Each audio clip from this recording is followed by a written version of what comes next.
Damai sejahtera, saudara dan saudariku yang terkasih dalam Kristus Yesus.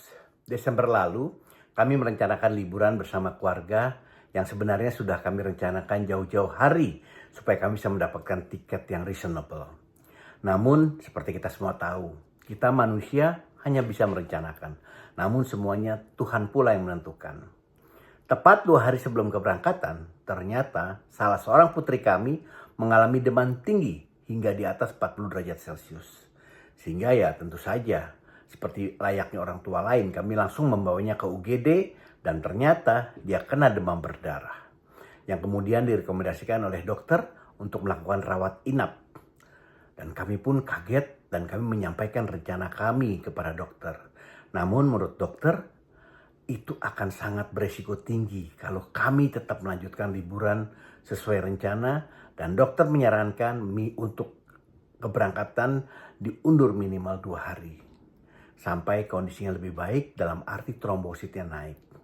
Setelah kami diskusi, akhirnya kita sepakat tiket anak kami diundur 2 hari ke depan dengan harapan setelah besoknya dia sudah mulai naik trombositnya, dia bisa menyusul kami di kota di mana kami berada pada saat itu. Namun apa daya, pada hari yang sama trombositnya masih turun dan kami kembali dinasihatkan oleh dokter untuk menunda keberangkatan kami hingga 2 hari ke depan. Dengan harapan kondisinya sudah lebih memungkinkan. Tapi kembali, besoknya di hari ketiga itu trombositnya masih turun sehingga kami menunggu dengan cemas dan tentunya penuh doa juga sambil menyerahkan semuanya kepada pemeliharaan Tuhan. Puji syukur ternyata di pagi hari keempat atau hari hanya harus malamnya subuhnya dia harus berangkat, trombositnya sudah naik dan dia diizinkan untuk keluar dari rumah sakit. Namun saat itu ternyata putri kami sendiri yang mengatakan, "Pak, badan aku masih lemas banget nih. Boleh nggak kalau aku nyusulnya besoknya lagi aja? Aku khawatir aku nanti nggak kuat di pesawat sendirian dalam kondisi seperti ini." Tentu saja kami tidak dapat memaksakannya karena kami juga prihatin dengan kondisi kesehatan dia. Dan kembali kami berusaha mengundur tiketnya 1 hari lagi. Satu hal yang mau kami katakan di sini, ternyata meskipun ada halangan, ada gangguan terhadap rencana liburan kami, tapi Tuhan tetap memperhatikan kami dan selalu memberikan jalan keluar yang terbaik bagi kami. Seperti tadi dikatakan kalau kami sudah mempersiapkan semua jauh-jauh hari, kami sudah membeli tiket dengan harga promo yang non-changeable, non-cancelable, non-endorsable, non-transferable, non-reroute, non segalanya. Sehingga sebenarnya tiket anak kami itu ya tidak dapat dirubah basically. Tapi tadi saya katakan Tuhan selalu mempersiapkan sesuatunya dengan baik. Biasanya kalau kami beli tiket, kami selalu beli dalam satu kode booking yang sama. Namun saat itu tiba-tiba istri saya mengatakan, bagaimana kalau kode booking anak-anak dipisah agar mereka bisa lebih leluasa dan mereka sudah dewasa. Tentunya mereka bisa mengurus diri mereka sendiri. Jadi pada saat pembelian kami pisah kode booking anak-anak masing-masing seorang. Di sini terjadi lagi hal yang luar biasa. Ternyata saat saya beli anak kami yang sakit, saya salah memasukkan emailnya. Setelah saya bayar, tentu saya tidak mendapatkan konfirmasi pembayaran e-tiketnya. Karena saat beli sudah hampir midnight, kami kebingungan harus kemana kami telepon. Kami nomor telepon yang harus kami hubungi sudah tidak ada yang mengangkatnya. Akhirnya kami menemukan kontak center internasional yang 24 jam. Puji Tuhan, mereka menjawab dan mereka menjawabnya dengan sangat baik sekali dan sangat menolong. Sehingga kami tahu siapa yang harus kami hubungi saat kami mendapatkan masalah. Demikian juga saat kami mau rubah tiket, awalnya mereka bilang, ini tiket promo, tidak bisa dirubah. Namun setelah saya katakan, karena orangnya sakit dan masih dirawat di rumah sakit, dia memang tidak bisa pergi. Akhirnya dia berjalan keluar, ya kami akan usahakan tapi tetap harus bayar denda. Tentunya kami juga disarankan untuk meminta surat dari rumah sakit yang mengatakan kalau anak ini tidak layak terbang untuk di-emailkan kepada email yang diberikan kepada mereka. Dan setelah kami mendapatkan surat dari dokter itu, kami emailkan kepada mereka. Luar biasanya, Ternyata hingga saat kami merubah untuk kedua kalinya, kami belum menerima link pembayaran. Awalnya mereka mengatakan, ini perubahannya kemarin saja kamu belum bayar.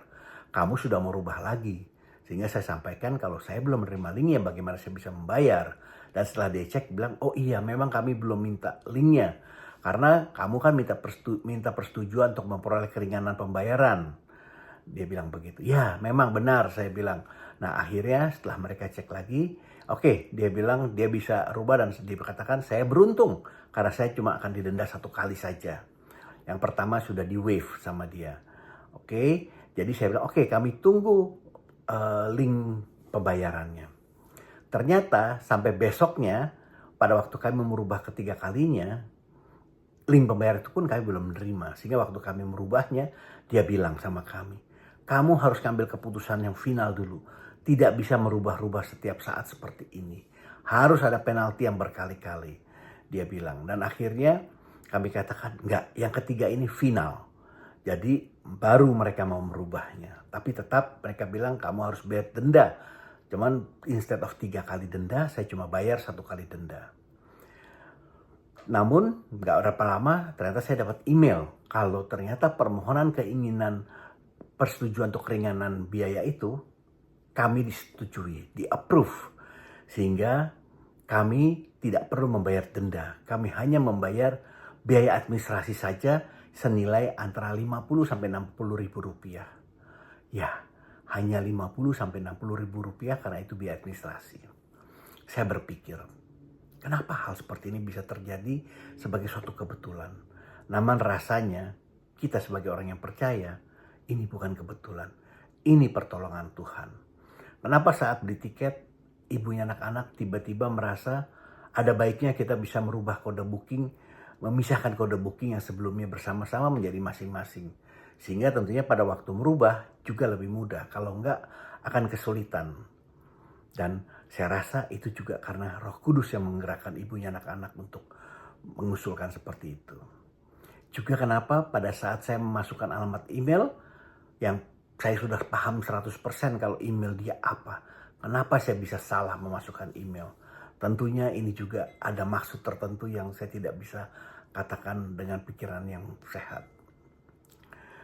Juga pada saat kami lakukan tengah malam sehingga kami bisa mengetahui kontak number yang bisa kami kontak. Dan mereka sangat kooperatif, sangat helpful dalam memberikan jalan keluar. Lebih lagi, ternyata pada saat keberangkatan, anak kami semuanya itu dimudahkan. Mulai dari proses imigrasi hingga pengambilan koper sangat cepat. Sehingga dia bisa menaik kereta yang lebih awal untuk kemudian bertemu kami di stasiun kereta terdekat saat kota kami yang berada. Dan tadinya kalau dia siang, mungkin sampainya sore, dia pasti akan skip jalan-jalan di kota itu. Akhirnya dia berhasil untuk ikut melihat kota tersebut dan dia bisa menikmati juga. Kadang kita merasa pada saat ada masalah, pada saat ada problem, kita merasa Tuhan meninggalkan kita jauh. Saat rencana kita gagal berantakan, kita protes. Tuhan, Engkau di mana? Kenapa Kau biarkan ini terjadi? Rasanya kemampuan kita melihat Tuhan sangat berhubungan dengan kemampuan kita mendengar suara Tuhan. Dan menaatinya tentu. Meskipun suara itu mungkin terdengar seolah-olah kurang relevan atau bahkan nggak masuk akal dan juga mungkin merepotkan. Ternyata semua itu Tuhan berikan untuk memudahkan kita melihat Dia yang mengasihi kita. Roma 8 ayat 28 mengatakan, kita tahu sekarang bahwa Allah turut bekerja dalam segala sesuatu untuk mendatangkan kebaikan bagi mereka yang mengasihi Dia. Yaitu bagi mereka yang terpanggil sesuai dengan rencananya. Ya, Tuhan ternyata selalu turut bekerja, mempersiapkan segala sesuatunya, dimulai dari penyertaannya kepada anak-anak kami saat dia sakit. Kami yang sudah berangkat dulu, ternyata juga ada seorang keluarga sahabat yang bersedia merawat dia selama beberapa hari di rumah sakit. Kemudian biaya perubahan tiket yang awalnya lumayan, ternyata kami dapat dikatakan mendapatkan keringanan sehingga menjadi sangat affordable. Bahkan Tuhan terus menyertai anak kami selama perjalanan dari Jakarta sampai kota kami bertemu. Semua dipermudah. Melalui pengalaman ini sepertinya Tuhan mengingatkan kami bahwa Dia memang tidak pernah meninggalkan kami sekeluarga.